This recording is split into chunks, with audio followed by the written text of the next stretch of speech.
Do you ever think about where the things you buy come from?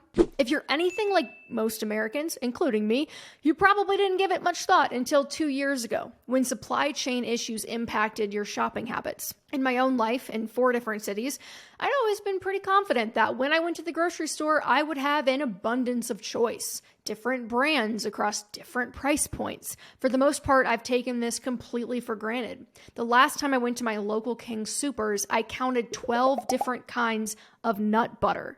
We are spoiled with abundance, and we often don't think about the supply chains, logistics, and labor practices that culminated in the 12 slight variations of peanutless peanut butter staring at us in aisle 7. But the pandemic laid bare the truth about just how interconnected our world and supply chains are, and how issues in the supply chain half a world away have astounding ripple effects.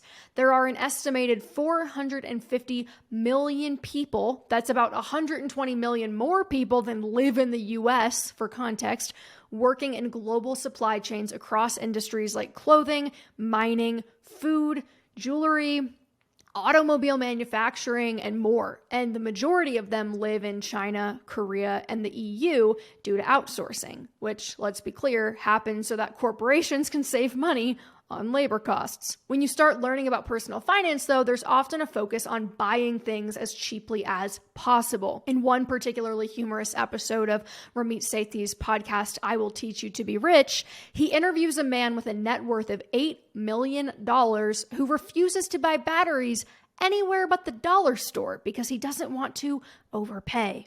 This leads many of us, with the positive intent of saving as much money as possible, to buy the lowest priced option in any category, whether that be the suspiciously cheap paper towels on Amazon or the store brand spice jar with questionable origins.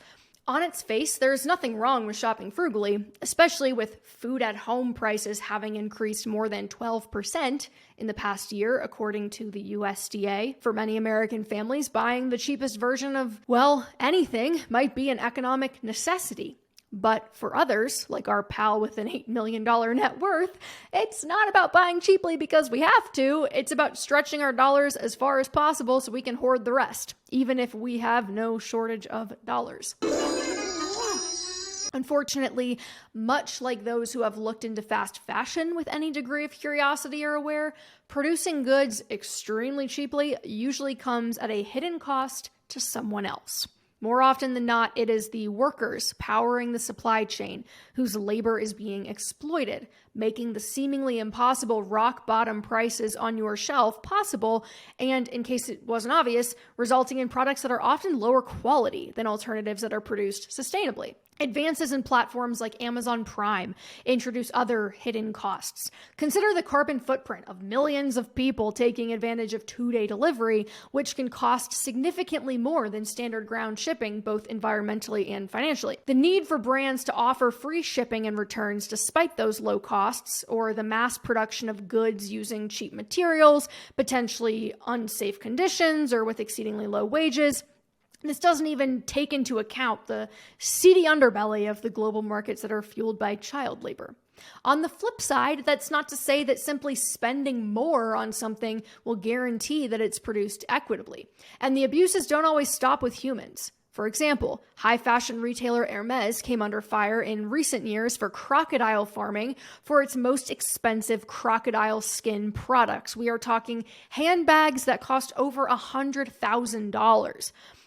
I mentioned that example to clarify something. I'm not suggesting everyone needs to go buy designer, just that there's likely a middle ground between Hermes and Shein that can provide the best of both worlds for consumers and supply chain participants alike.